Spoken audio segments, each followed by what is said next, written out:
Please wake up, I whispered, gazing at my husband's serene face as he lay in his casket.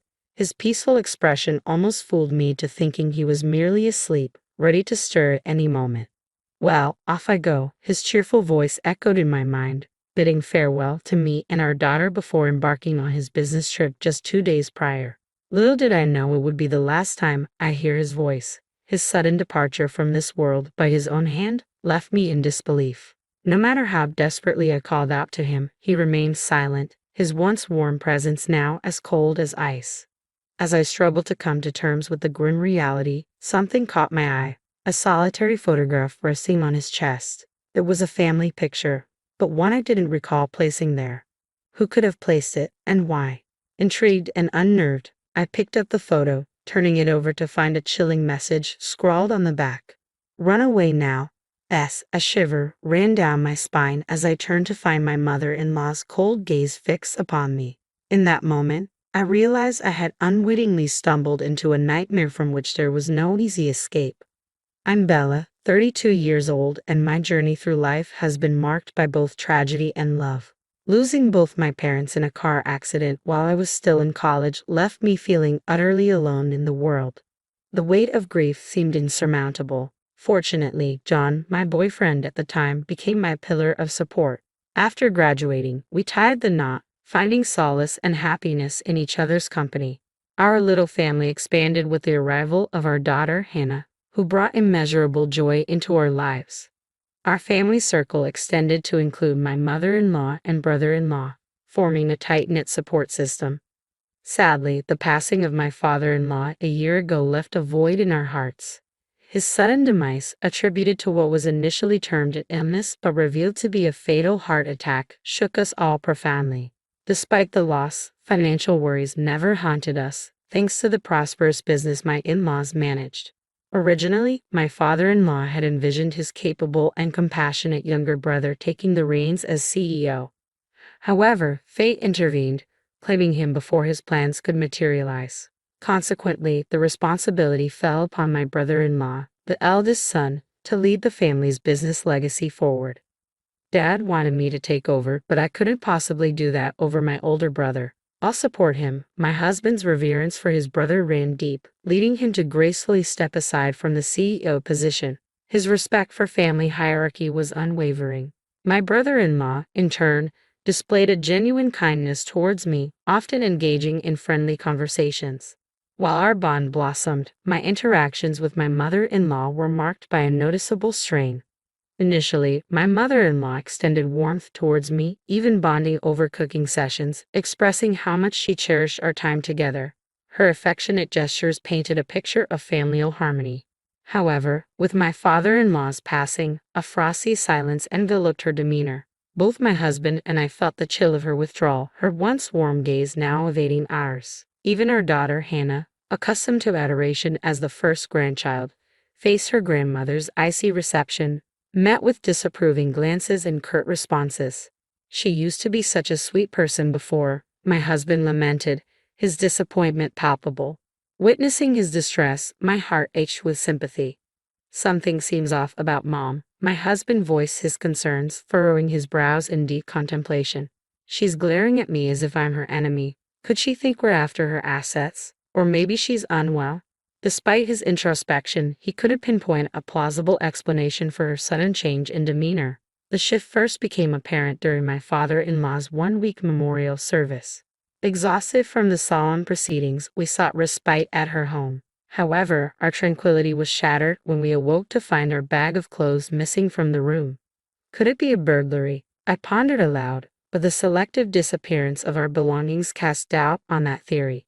As we scoured the house, a plume of smoke billowed from the backyard, drawing our attention. To our disbelief, we discovered our possessions ablaze, and there stood my mother-in-law. "Mom, did you do this?" we implored, seeking an explanation for her inexplicable actions. But she remained silent, her wide-eyed gaze and trembling hands betraying her fear. "Why, Mom? What have we done to deserve this hostility?" We pleaded for answers, but her lips remained sealed, leaving us grappling with uncertainty and confusion. Despite her stoic silence, John extended a hand of understanding to his mother, his voice laced with gentle reassurance. "You're not worried about us going after your assets, are you? I'm not interested in your possessions. Please believe me, mother-in-law. We only want what's best for you." However, our pleas fell on deaf ears as mother-in-law icily commanded, "Leave, both of you, and don't return." With heavy hearts, we departed, our once close bond with her fractured, reduced to mere remnants of what it once was. For the past year, we maintained a distant relationship. Our attempts at reconciliation met with resistance from mother-in-law's unwavering animosity. Then, out of the blue, a message from my brother-in-law beckoned us to the first anniversary memorial service for my father-in-law. Despite mother-in-law's continued coldness, we decided to attend, hoping for a glimpse of reconciliation. Yet her aloofness persisted, serving as a painful reminder of the chasm that now separated us. Witnessing John's contemplative expression amid the familial discord, I couldn't help but wonder about the thoughts brewing in his mind. "What's on your mind, John? Are you concerned about your mother?" I inquired softly, sensing the weight of his thoughts. With a gentle touch, John reassured me, "Don't worry, Bella. If there's anything troubling you, just let me know." His tender gesture, brushing away my worries, brought a sense of calm to my troubled heart. His comforting presence was a balm to my anxieties. A month passed, filled with the familiar routines of family life. As John prepared for another business trip, his cheerful demeanor lifted our spirits. However, his sudden return caught me off guard. With a small charm in hand, he bestowed upon me a gesture of protection. His smile, warm and reassuring, filled me with gratitude for the love we shared. Yet the tranquility was shattered by a harrowing turn of events. The next day brought the shocking news of John's untimely death. His lifeless body was discovered in his car on a remote mountain road near my parents' home in Colorado. The circumstances surrounding his demise puzzled and devastated me. Contrary to his claims of a business trip, there were no scheduled engagements. Instead, his final moments were marked by a heart-wrenching call to my brother-in-law, confessing unbearable pain and a desire to end his suffering. The revelation left me reeling with guilt and confusion. I blamed myself for failing to recognize his anguish, grappling with unanswered questions and an overwhelming sense of loss. Beside his lifeless form, I felt my strength waning, but my brother-in-law's steadfast support steadied me in the face of despair. "Stay," he urged, his presence a beacon of solace in the darkness of grief. "Bella, stay strong." My brother-in-law's voice wavered with emotion, mirroring the turmoil in my own heart. I wish I had understood John's pain better. Why did this happen? The weight of sorrow bore down on me, compounded by Hannah's tears as she clung to me for solace. Meanwhile, my mother-in-law's stoic glare offered no comfort, her expression devoid of tears. Amidst our collective grief, my brother-in-law and John's colleagues took charge of the funeral arrangements, their somber efficiency a stark contrast to the overwhelming emotions engulfing me. "Please wake up," I whispered to John on the day of his funeral, his serene visage in the casket belying the finality of his passing. It felt as though he could stir from slumber at any moment, if only I called out to him. Tears streamed down my cheeks as I held on him tightly, seeking refuge in his familiar presence. In the midst of my sorrow, a glimmer of curiosity stirred within me as I noticed a lone photograph resting on John's chest. Who had placed it there, and what significance did it hold in this moment of profound loss? Intrigued, I lifted the photograph, only to find John's face marred by ruthless slashes from a cutter. My heart quickened as I read the ominous message scrawled on the back. "Run away now." Questions swirled in my mind. Who was the intended recipient of this chilling warning? As a shiver ran down my spine, I turned to find my mother-in-law's icy stare fixed upon me, her gaze piercing through me with unnerving intensity. Could she be involved? The tension thickened as she hastily looked away upon meeting my gaze, sparking a surge of suspicion within me. Discreetly, I slipped the photograph into the pocket of my dress, determined to unravel the mystery. In the aftermath of the funeral, amidst the quietude that followed, my thoughts kept returning to the cryptic message on the photograph. Though the sender remained elusive, the initials "S" hinted at a possible connection. The only "S" I could think of was Scarlett, my mother-in-law. Doubts gnawed at me, challenging the narrative of John's untimely demise. Desperate for answers, I resolved to confront my mother-in-law, bracing myself for the confrontation ahead. As I stepped into her home, my mother-in-law's demeanor remained as frosty as ever. With my brother-in-law absent at work, it was just the two of us in the solemn silence. "What brings you here all of a sudden?" she inquired, her tone guarded.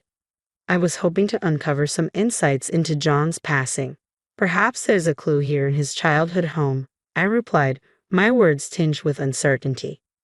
Lacking the courage to confront her directly, I found myself fabricating a reason for my visit. Searching for a distraction, my gaze wandered to the towering bookshelf dominating the living room. A testament to the family's love for literature, it housed not only novels but also encyclopedias and dictionaries.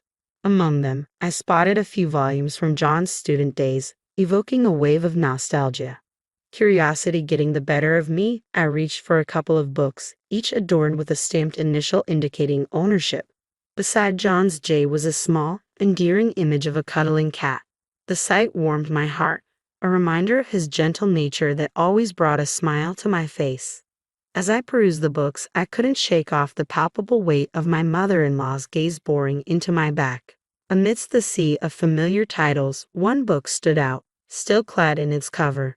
As I gingerly opened it, I discovered a tome on poisonous plants, its pages adorned with numerous post-it notes. My heart skipped a beat as I stumbled upon a note detailing the very poison that claimed my husband's life. The book bore a stamp of ownership, a damning piece of evidence that left me reeling. Summoning all my courage, I turned to my mother-in-law, brandishing the book before her.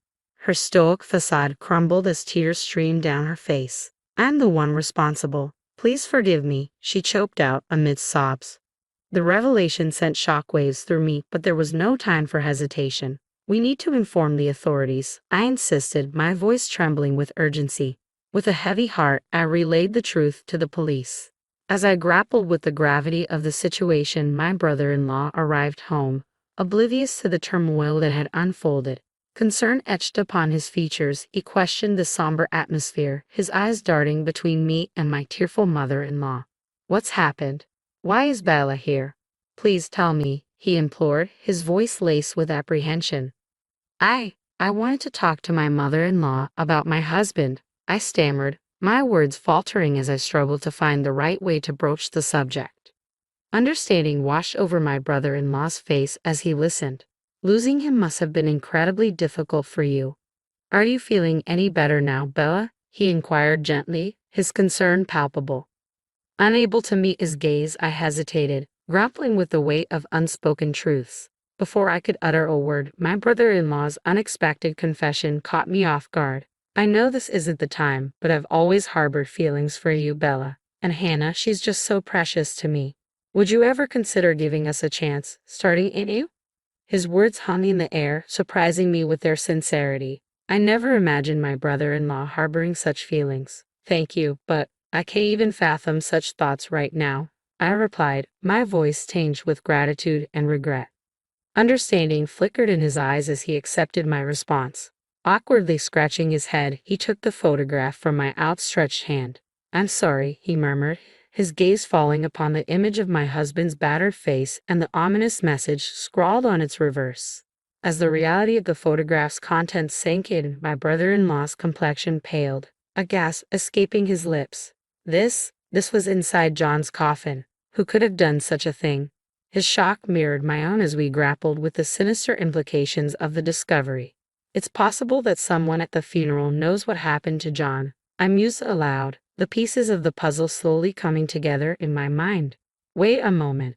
John took his own life, so there's no perpetrator to speak of," I reasoned, trying to quell the rising unease. However, my brother-in-law appeared perplexed, his agitation palpable as he shifted uneasily. "But in my dreams, John's voice echoes, accusing someone of betrayal and expressing hatred," I divulged, watching as his eyes widened in shock, his features contorting with alarm as if confronted with a horrifying revelation. "And I found this," I continued, retrieving the damning evidence from the living room bookshelf. As I handed him the book on poisonous plants with incriminating notes, his expression morphed into one of profound concern, realizing the gravity of the situation.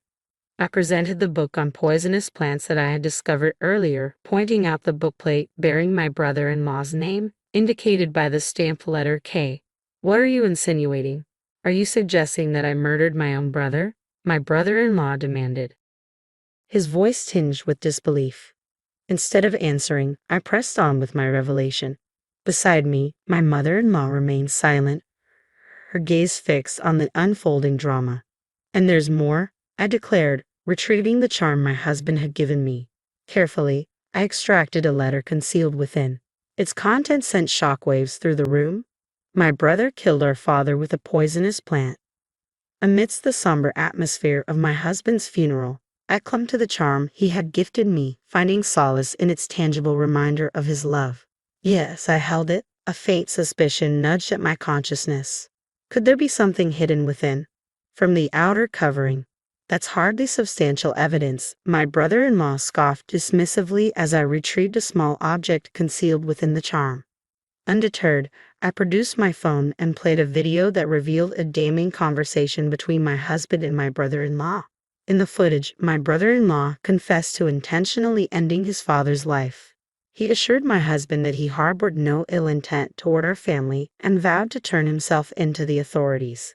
It was a shocking revelation that left me reeling with a mixture of regret and fury. My husband, in an act of foresight, had clandestinely recorded the conversation by setting up a camera in their parents' house, a fact detailed in the accompanying letter. As I absorbed the gravity of the situation, my heart burned with a potent blend of emotions. You admitted your crime to my husband, then urged him to turn you in, only to take his life with the same poisonous plant, didn't you? I confronted my brother-in-law, the weight of betrayal heavy in my voice. John trusted you until the very end. Why would you commit such a heinous act? As I pressed him for answers, my brother-in-law's demeanor shifted, his once gentle countenance contorting into a terrifying visage as he clicked his tongue in frustration, his eyes flashing with anger. In that tense moment, my mother-in-law's anguish erupted into tears, her sobs filling the room. Why? How could you do something so cruel? She cried out, her confession echoing the painful truth of her complicity. It dawned on me then, the origins of this tragedy rooted in the bond between the brothers. Despite their closeness in childhood, envy and resentment had poisoned my brother-in-law's heart over time, leading to a series of petty pranks aimed at undermining his talented younger sibling John. My in-laws had always maintained strict discipline with my brother-in-law, aware of his penchant for mischief. Despite this, John never harbored any resentment towards his brother, instead choosing to admire and support him. This unwavering loyalty only deepened my mother-in-law's sense of dismay. Following my father-in-law's sudden demise while tidying the bookshelf, my mother-in-law stumbled upon a book detailing poisonous plants. Despite the diagnosis of a heart attack, John had never displayed any prior heart issues during his medical checkups, leaving me with a lingering sense of unease. It was then that I noticed a bookmark nestled within the book, detailing the exact symptoms my husband had experienced before his passing, a revelation that sent shockwaves through me. Even more alarming was my brother-in-law's intense fascination with the book on poisonous plants, a detail that did not escape my notice. To add to the growing list of unsettling discoveries, my mother-in-law unearthed a photograph of John's disfigured face hidden within the pages of the book, further deepening the mystery surrounding his untimely demise. Despite her suspicions, my mother-in-law hesitated to confront my brother-in-law without concrete evidence, knowing he would likely deny any wrongdoing. At my father-in-law's memorial service, during our visit to the family home, my mother-in-law was visibly shaken to discover my brother-in-law burning our belongings. Fearing for our safety, she chose to distance herself from us, her demeanor growing cold and distant. In a moment of desperation, she confided in me, her voice strained with anguish as she explained her actions. Her face etched with worry lines, I struggled to find the right words to comfort her. Even after we stopped visiting, she recounted, my brother-in-law's behavior grew increasingly ominous. He muttered to himself, I have to do something about John, leaving me deeply concerned. I recounted how I had tried to warn my husband at his first memorial, using the photo phone in the book about poisonous plants as a covert means of communication. I had also whispered to John about the possibility that his brother Ken may have been responsible for their father's death. Unfortunately, it seemed our attempt to warn my husband had backfired. If he hadn't been aware, he might not have confronted my brother-in-law. and perhaps things wouldn't have escalated to this extent. My mother and I were overwhelmed with regret, each of us blaming ourselves for the unfolding tragedy. I struggled to find the right words to respond to her anguish. It's all because our father refused to let me take over the company, my brother-in-law interjected bitterly, deflecting blame onto our deceased father. But John always stood up for you, insisting that he couldn't become president by sidelining you. I couldn't contain my frustration. As if that matters. Both our father and John loved you. There was no need for you to resort to such drastic measures. What's the point now? I exclaimed, my voice tinged with a mixture of anger and despair. Defiantly, my brother-in-law dismissed our accusations with a chilling expression. Blame the parents who favored my younger brother and the facade of the good son John. It's all your fault, he retorted, his words sending shivers down my spine. You've taken away my beloved husband. I'll never forgive you. I seethed, my anger boiling over at my brother-in-law's callous actions. Shut up. If you hadn't interfered, you could have been my wife, he spat back venomously, his words dripping with malice. Suddenly, he lunged at me with a knife he had concealed, the glint of metal sending a chill down my spine. Panicked, I screamed for help and attempted to flee, but he was relentless, swiftly closing the distance between us. With nowhere left to run, I found myself cornered, facing the sharp edge of the blade.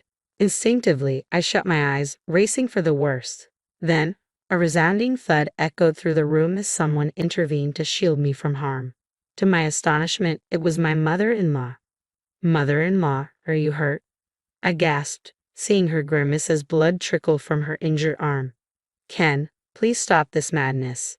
Turn yourself in, she pleaded, her voice trembling with urgency. Shut up, both of you. You're the ones who need to disappear, my brother-in-law snarled, his rage unabated. Why would you go to such lengths, especially now that you've achieved your dream of becoming CEO? I implored, struggling to understand his motives amidst the chaos. I need money, my brother-in-law confessed, his desperation palpable.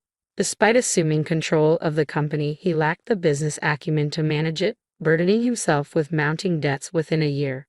In a desperate bid to alleviate his financial woes, he resorted to taking out a hefty life insurance policy on my husband, his younger brother. It's amusing, really. John believed my lies so easily, even when I pretended to confess, my brother-in-law chuckled bitterly, his laughter tinged with malice. I recoiled in disgust at his callous demeanor, but even in his deceit, he remained cautious, ensuring that John didn't consume the drink he had offered.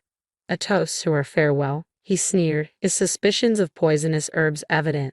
Yet he did shake John's hand, unwittingly transferring traces of the lethal substance. John had a habit of licking his fingers, you know?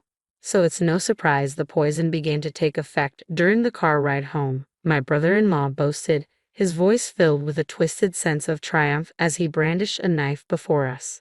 Despite everything, my husband still wanted to save you. Why couldn't you understand his compassion? I exclaimed, frustration seeping into my voice. Blame my parents for favoring John over me, my brother-in-law retorted defiantly, deflecting responsibility onto others. As tension reached its peak, the arrival of the police brought an end to the harrowing ordeal. Despite their intervention, my brother-in-law continued to struggle until the very end. My brother-in-law's desperate pleas fell on deaf ears as he gasped and finally succumbed to the authorities, his tumultuous outbursts quelled. Thankfully, my mother-in-law's injury proved to be minor, and she was quickly on the path to recovery.